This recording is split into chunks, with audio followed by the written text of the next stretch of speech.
little bit of context, in 2018, we were the first city, Bristol was the first city to declare a climate emergency.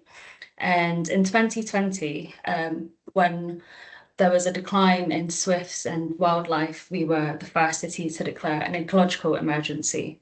So when we committed to net zero by 2030, we committed last year that as we transition to net zero, that it would be a just transition. So here are some of the just transition principles in case you haven't seen them before. So I'll just quickly name a couple that you could read these in your own time. I'm sure we'll be sharing the slides later.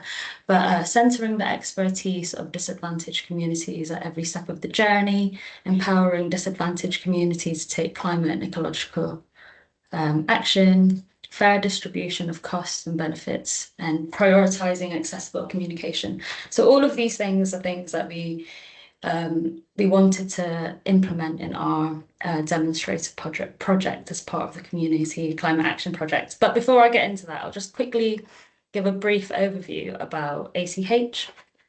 We are a refugee and migrant integration and resettlement service provider. We've been providing supported housing since 2007. We provide English, maths, ICT, and green skills, which I'll be talking about soon. We supported more than 500 people last year with training. As well as that, we provide business support. So in earlier research projects, we found that around 20% of the clients that we support are entrepreneurial. So they choose self-employment as their preferred route for employment. And as well as that, we provide employment careers advice and employment programs. So before we started this project, we wanted to kind of understand the context that our clients were working and living in regards to sustainability. So we asked the Centre of Sustainable Energy to do like a carbon assessment of how much carbon emissions our community produces. So this is what they found. Our community basically contributes 60% less emissions than their Bristolian counterpart. So this data was taken from our tenants. And particularly in goods and services. So what we felt it would be wrong to basically ask people to give more up, considering they're already contributing so little. Instead, they needed opportunities to participate. So our Community Climate Action Project was an introduction to green employment course, which was designed to kind of introduce people to the green sector. It was also kind of filling a gap because the green sector is the second least diverse sector in the UK, only second to agriculture. Also, we read an article around the time that 100,000 green jobs were going to be opening in Bristol. So we wanted to ensure that as these green jobs come about, our clients would at least be aware of the opportunities available to them. And the Green Growth Accelerator project, because so many of our clients are entrepreneurial and green grants will be coming and new regulations will be coming for businesses, we wanted to make sure that our clients would know what's going on basically and be ahead of the game. So what did it look like? When you sign up to be a business client, you create a business plan, and as part of that business plan, there is a section on sustainability, and it's bespoke one-to-one career business advice, and we offer opportunities and for you to get involved with markets to we find opportunities for you to get involved with markets, so you can practice the implemented green skills that you've been doing basically. And the Introduction to Green Employment course is a 5-week course that was evolving. So it started off in a classroom, at ACH classroom, but after every cohort we would ask, what would be the most beneficial thing for learners to learn, basically. And they said that they wanted the course in a green space. They wanted employers to come in so they could learn more about the different jobs. They wanted to have some practical skills. They wanted to leave the course with practical skills. So we try to incorporate as much of that. As well as that, in the course, there's also employability support, so CV writing, helping people look for jobs within the sector and connecting people with basically employers for work experience days and training. So before the project, so we ran some focus groups and interviews after the project was over to find out what the differences and the outcomes were before people started the project and after, so that we could share some recommendations with you all. So before the project started, many of the clients that started on the Introduction to Green Employment course or the Green Business Support, they had various understandings of sustainability. So it was a real spectrum. So we had some clients who didn't know what sustainability was at all because there was a lack of education around it in their home countries. And we had other clients who had done like PhDs in hydropower. So it was a real variant. But what we did know is that culture makes everything relative. So we had some communities that felt plastic was super sustainable because where they were from, plastic was used very often and they wouldn't have to repurchase things, and it was longevity basically. For other cultures, they kind of felt when we were talking to them about the pollution in Bristol and along the M32, how it's some of the most polluted areas of Bristol. They would say, that the UK is not very polluted compared to where they're from, where it's really hard to breathe. So there was a lot of work that needed to be done to catch people up to or be at the same level to understand what sustainability was. Attitudes, many of our clients were already behaving and their habits were already really sustainable, but often that was tied to culture as well as cost. So many of the businesses were already practicing sustainable practices. So for food businesses, they were often sharing excess food with their family or friends. For crafts, people who make craft businesses, they would often use secondhand materials or sustainable materials anyway, some sustainable materials because of costs and motivations. We found that a lot of the time clients were seeking out the course and the business support because of integration. So not many people knew what green employment was, but because they saw employment, they were interested in joining the course because they wanted to know about employment. Some people were seeking it out because they have an interest in sustainability. Some people sought it out because they wanted to improve their language. The same with the business support. Many people wanted just business support in general, and the sustainability element was a real benefit for them afterwards. So barriers, I'll just run through this really quick so I could get onto the recommendations. Barriers with engaging to the sector. So even though people wanted to engage with the sector or like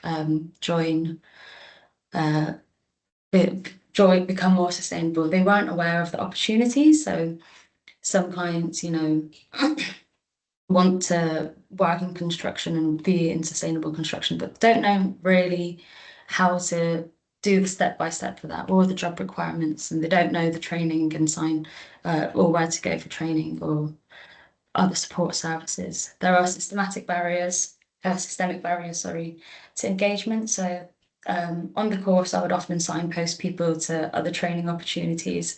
And at the time, there was a lot of retrofit training going on. But to be eligible for some kinds of training, you need to have lived in the UK for 3 years.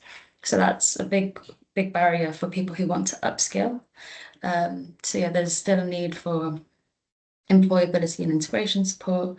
Often clients would be looking on Indeed and not really targeted websites for green jobs.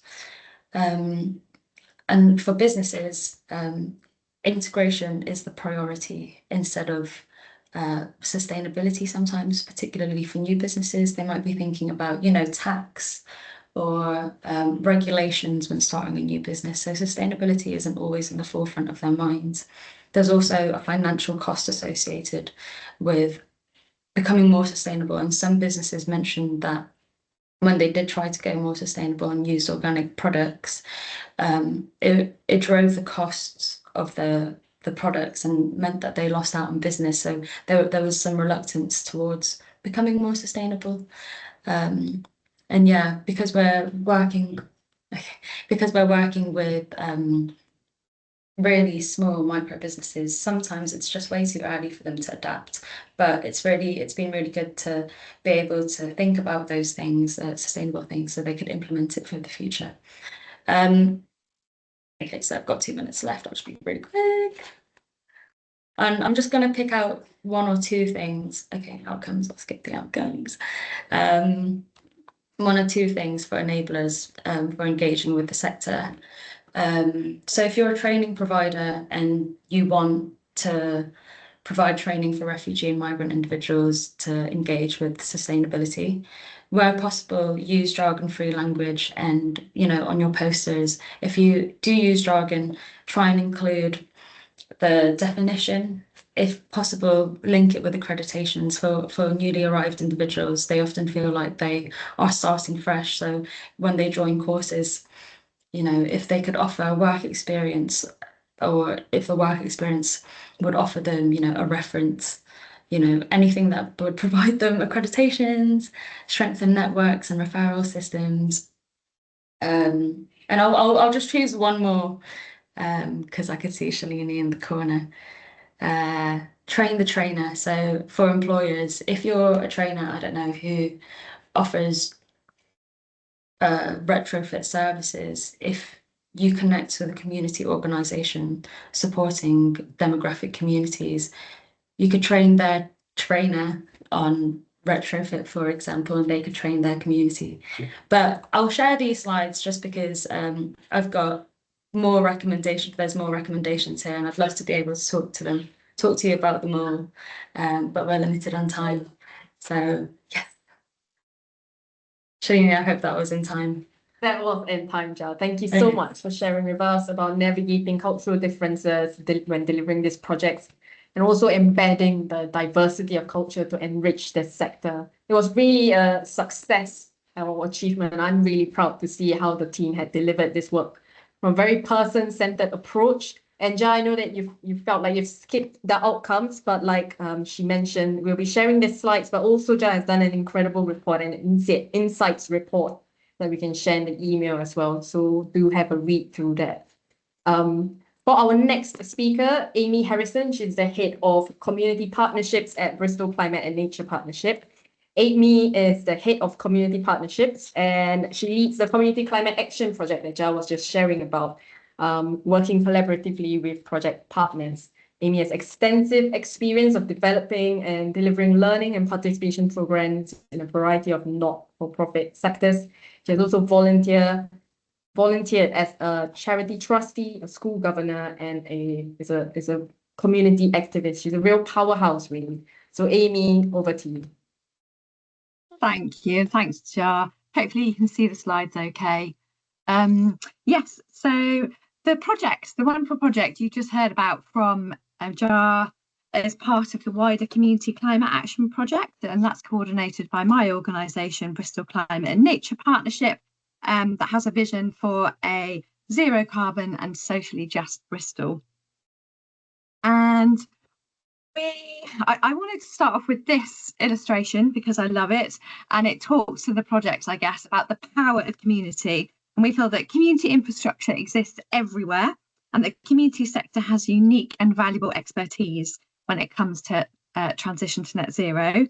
And this expertise around lived experience, people and place is really essential when it comes to shaping our strategic climate and nature responses. And so that means that community organisations like our partners and including ACH are really key players when it comes to the transition to net zero locally, regionally and nationally. And when we recruited our first round of community partners back in 2020, we were really keen to make sure that we were working with a really wide range of communities from across the city, and particularly those that had been excluded from a lot of the conversations previously on climate and nature. So we were delighted to be able to work with ACH and with the refugee and migrant community in the city. As Jar said, it's a community that has a much lower carbon footprint than the rest of the city.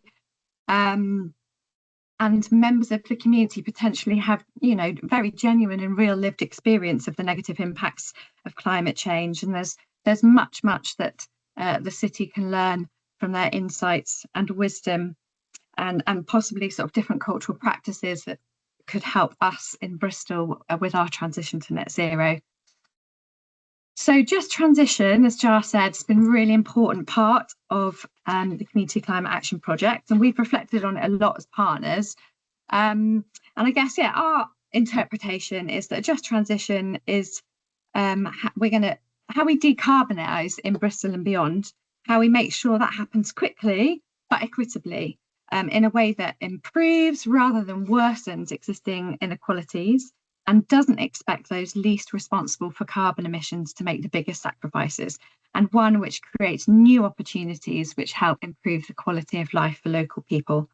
And it's also really important that we ensure that those leading and shaping climate and nature action are more representative of our diverse communities in the city. So, for example, refugee and migrant community, members from different ethnic minority backgrounds, community of disabled people, older people, and communities experiencing socioeconomic disadvantage.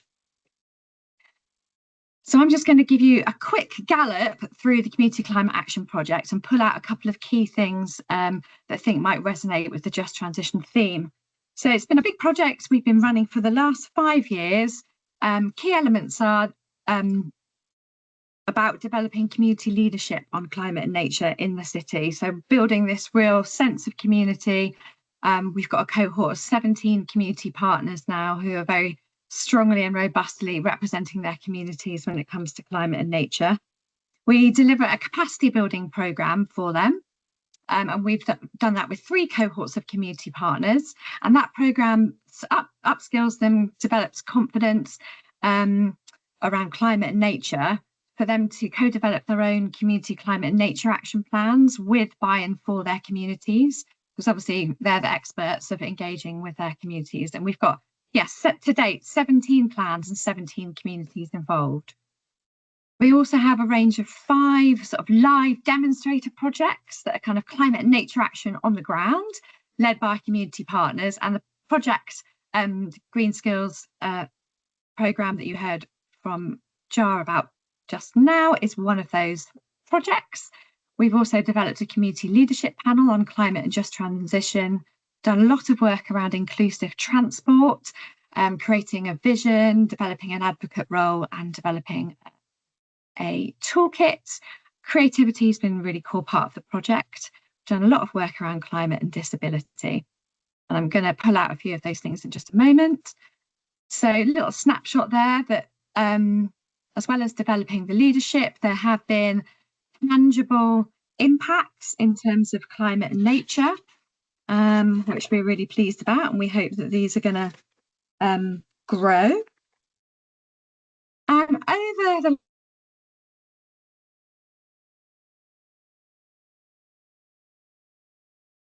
apologies there, I think I had a bit of a drop in signal.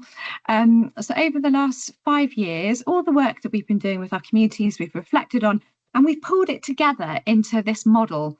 And there's a document that you can download to have a look at it in a bit more detail. And it's a place-based model for community-led climate and nature action. And we hope it's something that can be repeatable and shareable with other places. And it's about developing this ecosystem and really understanding that communities offer a really trusted point of connection to inspire citizens, catalyse local participation, and convene broad and wide perspectives to help find new solutions. So we really feel very strongly that communities need to be part of the mix if there is going to be a just transition in Bristol and beyond. So I'm just going to give you a little bit of a snippet of a couple of elements of the programme in a bit more detail. So first up, the Community Leadership Panel on Climate and Just Transition. And the panel is a new model of community influence and leadership developed by us and our panellists in collaboration with Praxis.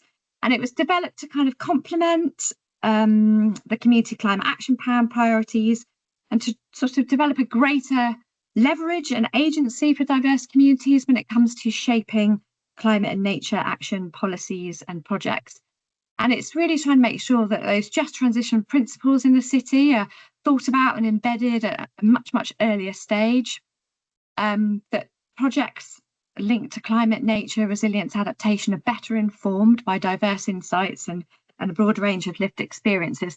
And hopefully because of that, that will mean that they're more fit for purpose and have more of a kind of social mandate and be less likely to have a kind of backlash. And hopefully, by being a kind of trusted sounding board, it means that the panel is able to shine a light where there might be potential blind spots and make sure that new barriers are not created for communities already experiencing disadvantage. And building sort of connection and trust between local authorities, climate and nature sector and community leaders, and really trying to make sure there's an opportunity for our communities to be shaping the climate and nature agenda in the city. I also just wanted to say something about our creativity strand of work. Bristol's a city that's got a thriving arts and cultural sector, and it's often uses creativity to explore challenging topics or have difficult conversations in ways that are accessible and that resonate with people's daily lives and lived experience. So we've had a whole series of creative commissions throughout the project, both large and small. Pictures here you can see some of the early drafts of a mural that was part of ACH's creative commission to go on the side of a building, working with refugee and migrant artists and rising arts agency. And there's also another picture there from Capsule, which was a Just Transition creative commission we did with Uella Jackson, exploring just transition. And we think that creativity has got a really important role, real power and potential when it comes to involving and including more and more diverse people in the climate conversation. It can help make the more abstract and complex elements of climate change more relatable and accessible. It can help create an emotional connection with people and their day-to-day lives, which is a really important sort of starting point for any engagement around climate and nature. It can also bring a bit of joy. We're sort of existing in a bit of a multi or a perma crisis, and thinking about climate change, inequality, and some of the division and polarisation that's going on in our country at the moment. So it has the ability to bring a bit of joy and to build resilience. So it's not something frivolous, but something really critical to the resilience of those working and living in our city, and help us come together to sort of collectively imagine a better future together. And another thing we found quite useful is creatives have got a great way of, I suppose, speaking to power more gently and have the ability to gently sort of disrupt the status quo. And that makes them really, really important allies and kind of agents for change in this work. And then I'm just going to briefly say something about our climate and disability programme. So we've done a lot of work around this, and it's been a core part of our just transition. And obviously there's a lot of intersectionality. Every community will have members of it that identify as disabled. So lots and lots of intersectionality. So when not framed out of discussions about climate change, disabled people often framed simply as one of several climate vulnerable groups with little reflection on the social, political and economic systems that create vulnerability. This is not to say that vulnerability doesn't exist, but vulnerability is created by our society and not by people's bodies, and it doesn't have to be that way. So the single story of vulnerability also overlooks the rich knowledge and skills of disabled people within climate action. Climate change is disabling, making our environment less hospitable to live in, and it's making our world more uncertain, more unpredictable and more harmful. Yet the people who know what it means to navigate a disabling world, disabled people, are so often left out of this work. And we're not talking about a small minority of people, probably about 20% of the population in Bristol, if you take into account age-related disability. And yes, we've done a lot of work around climate and disability, and I've just included a few elements there. We've had a forum, we've refreshed the priorities within the Community Climate Action Plan of Bristol's Community of Disabled People, and we think that plan was the first in the world. We've been doing some strategic roundtable work to help create guidance for local authorities. We've had a lovely Nature and Food Commission with Redcatch Community Garden. Our colleagues at CSC have been doing some great research and work around retrofit. And yeah, a couple of our lovely creative commissions have been exploring issues such as the intersection between race, disability and climate justice. And I'm just going to quickly put up my last slide because I can see that it's almost time to go. So we're going to be continuing with the Climate and Nature Action Project. We are really lucky that we've got a little bit more funding from the lottery for the next 3 years, and we could be expanding out to work with communities in the west of England, testing that model that I talked about in different contexts. But we are going to be continuing with a community climate and nature action network in the city with some advocates, continuing to work with ACH to make sure that the community of refugee and migrant community in Bristol is represented and involved. A new panel for the wider west of England, and working with UWE on some national policy influencing, so we can get all this learning and good work that's been bubbling and reflected on in Bristol, feeding upwards to help shape some national policy. Got loads of resources on our website, stories of change, case studies, insights, reports, films. So yeah, do go on the website and check them out if you can. Thank you very much. That's a bit of a gallop, but hopefully in time. Definitely on time, Amy. Thank you so much. I've had the privilege of being on the periphery of this project at ACH from the beginning. And I can say that Amy and her team are just so truly committed to meaningfully engaging with the community. And they truly believe in the power and wisdom that comes from community. And the way they work, they're constantly challenging power structure, which has been really inspiring to just witness as well. Thank you for your work and for the sharing that you've just done. Thank you. Our final speaker is Sam Williamson, Associate Professor in Equitable Energy Systems at the University of Bristol. Sam has been researching energy systems for the past 15 years, collaborating with partners in Nepal, Brazil, and West Africa to understand the opportunities of local renewable energy systems in the energy transition. He works in interdisciplinary teams and co-produces research with communities and local stakeholders. He currently leads the Sustainable, Holistic and Inclusive Energy Systems for Wellbeing project, working with partners in Ghana, Gambia, Brazil, Nepal, and South Africa. He's impressive. Yes, I can see. I'm in the room with Jan. Jan's just very impressed at the moment. So he's looking to develop an energy system design framework to improve the impact of an energy system on the UN's Sustainable Development Goals. Sam, over to you.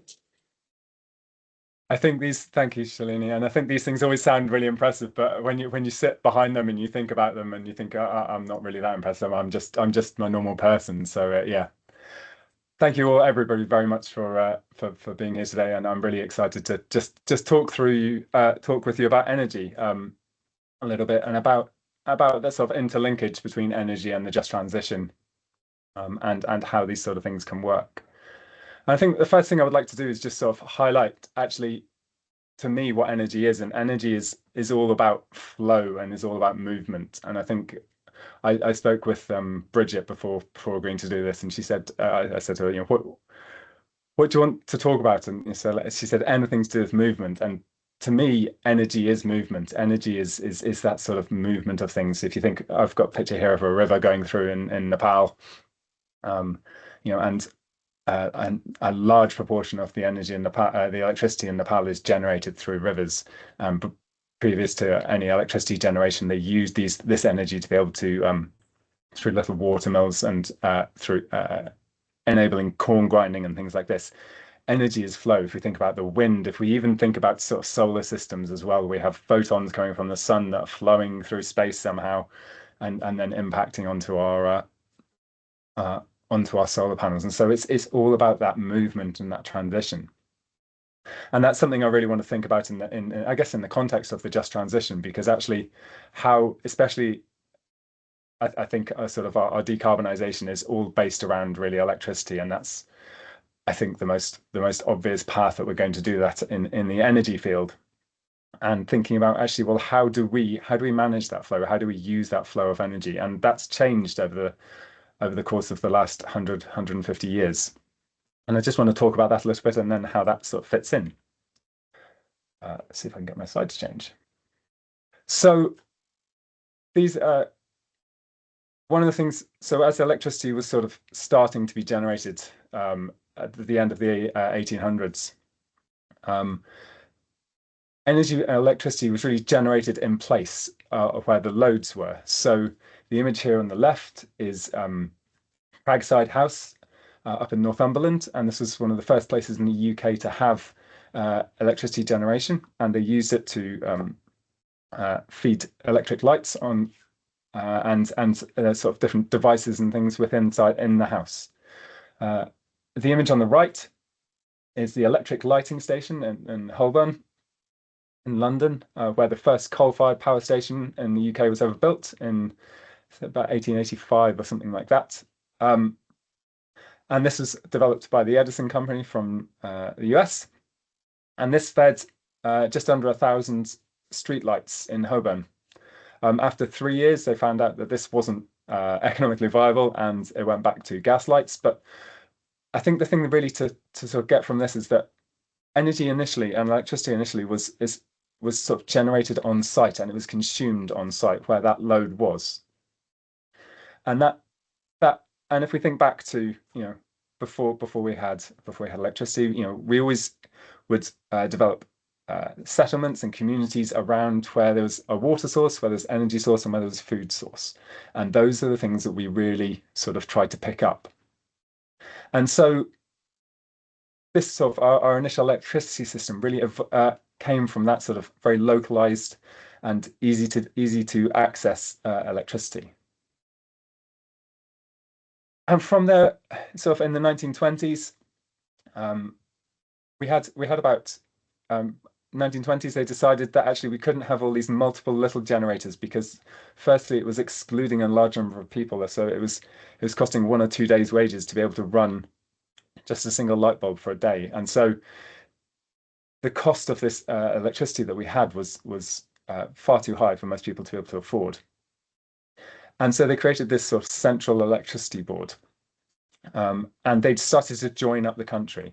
And so we had this sort of very, I say, centralized power plant system, where energy was being fed from the top of the top. So in our sort of slide here, we've got our power plant at the top, feeding energy into our system, and everything else is just loads. Everything else is just consumer, and it's sort of all the energy flows again in a single direction. And we still have that now in the country, although it's slightly changing. And what you can see on the map on the right-hand side are the maps of, or the sort of the maps of the electricity lines, but also the gas lines actually within the country.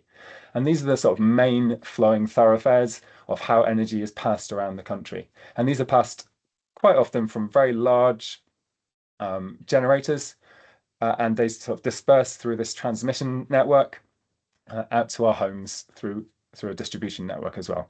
But it's a very top-down system still. And this sort of energy flow again is coming from the top down to the bottom.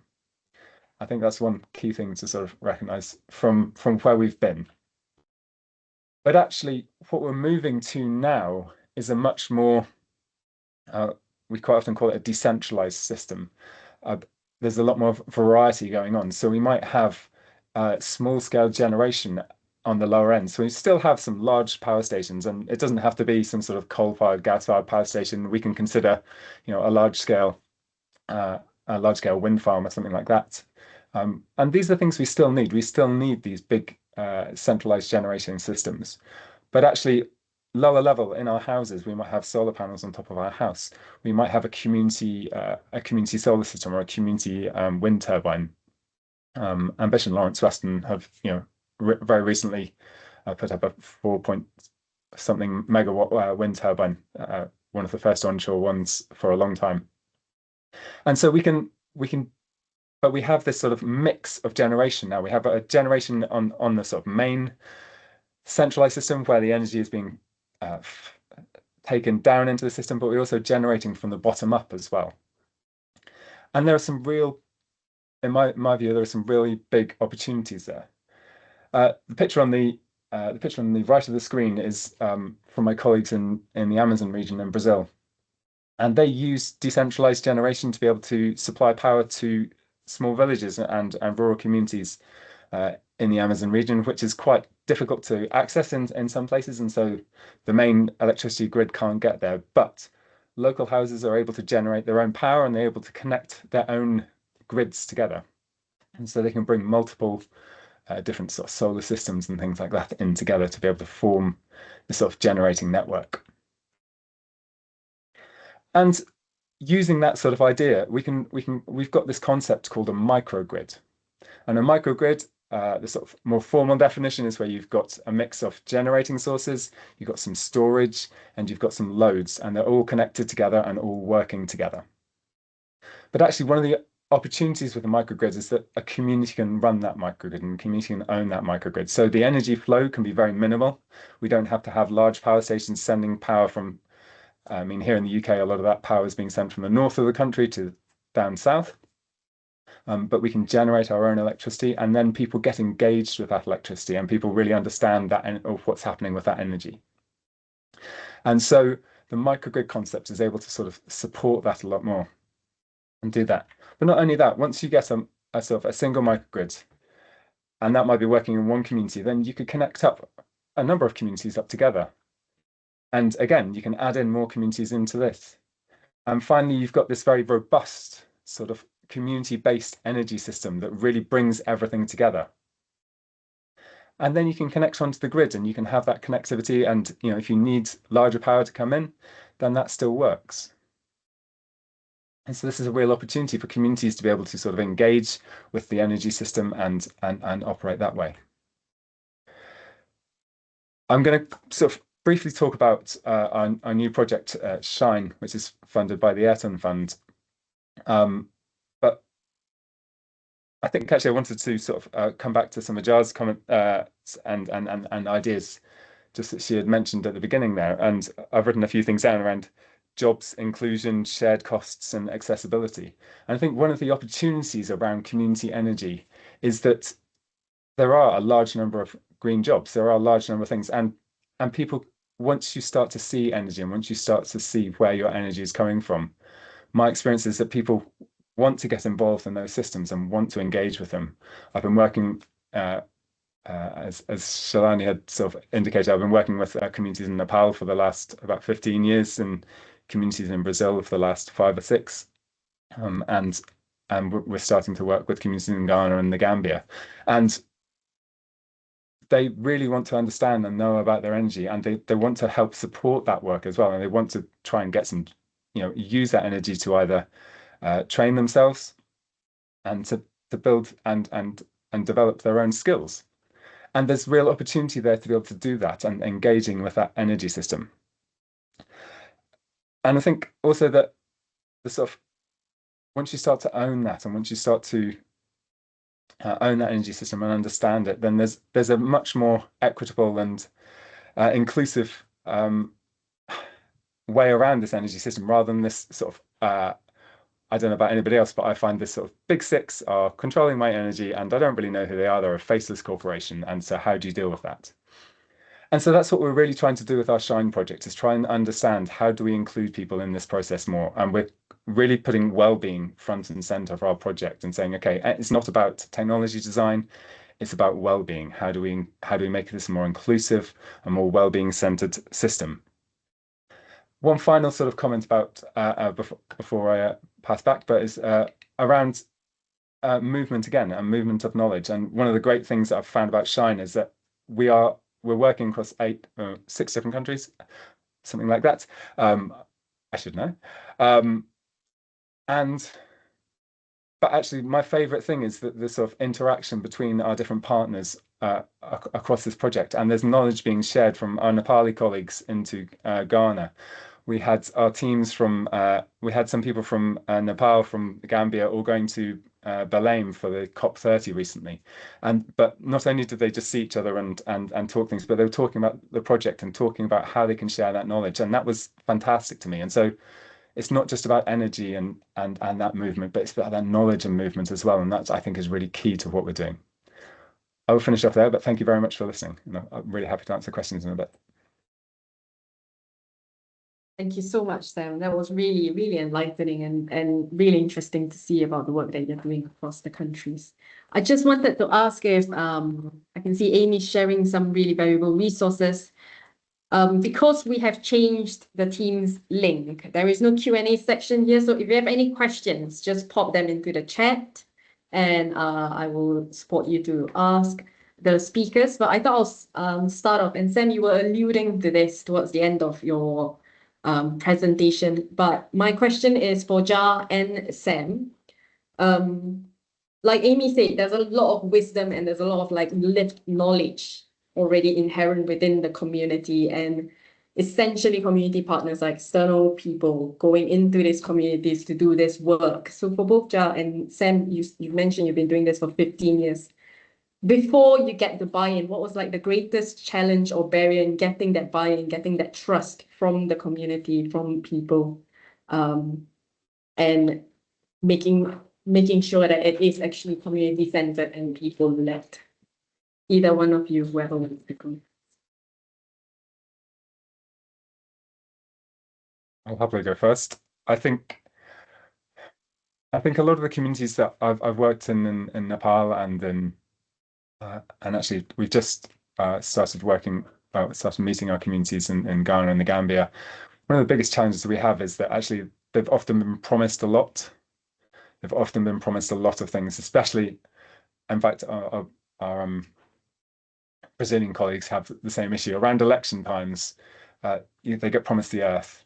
I remember meeting communities in the rural hills in Nepal, and they said, "We've been told we're going to get a electricity supply line. You know, that's what our prospective MP has told us." And so when you come in and you want to try and work with them and try and understand what's going on, you have to both sort of face the realities of what's actually happening on the ground, but also say, you know, I can't promise you everything that you want is going to happen, and we can't do all of these things, but these are the steps that we would like to take, and we're not quite sure exactly where it's going to go, but getting that confidence and getting that trust is really hard. And how did you navigate that, Sam?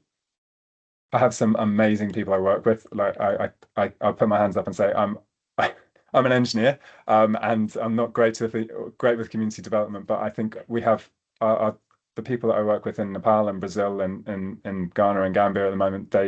They work really well with the communities, and they know how to navigate the social structures, and they just work with them, and they continually work with those communities and talk with them. And I think that's the way that we have done that. I think the challenge is if you're going to upscale that into a very large decarbonisation agenda or wherever you want to go, that's difficult, because that's a lot of money and a lot of effort in something that a lot of funders will not see and a lot of people will not see as a positive way going forwards. So yeah, I think it's a challenge there.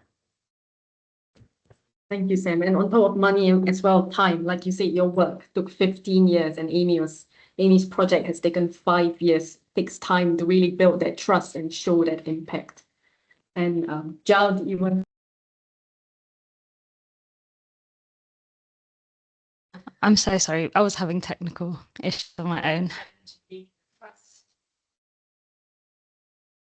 Oh, really good question. I think there was some for the gap. There was a lot of outreach done in hotels, I believe, in the early stages of the business support, to build trust with clients, and it was like being present and being aware of them just being there, really. So what you mentioned about it takes time, I think it does take a lot of time. For the green employment stuff, I think what really helps is once you have like a few people that have done the course, they kind of like tell the other members of the community. So it's it works really well, word of mouth. So yeah, building good key relationships with certain members of the community to then be able to share that information to other.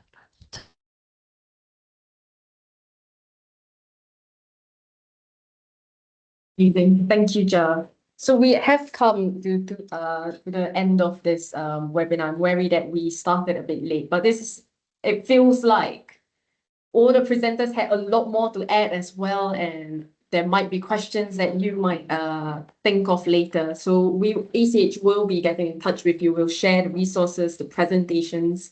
Amy has put some very interesting links in the chat as well. We'll collate that and send it to you. And you have you have this connection. So if you want to take this conversation further, do get in touch with us. And thank you so much. We'll be in touch with like the next webinar. And I just really want to thank our speakers, Ja, Sam, for the very interesting, very technical, but very mind-blowing presentation about the work that you're doing. It's really inspiring. And Amy as well, for it's been such an honor to work with your team. And to be honest, when we came up with this webinar, it almost felt like it was a conclusion. But like you say, we've got the advocates role. We're going to continue this work. There's a lot more to be done. So thank you so much to all the speakers, and thank you for attending as well.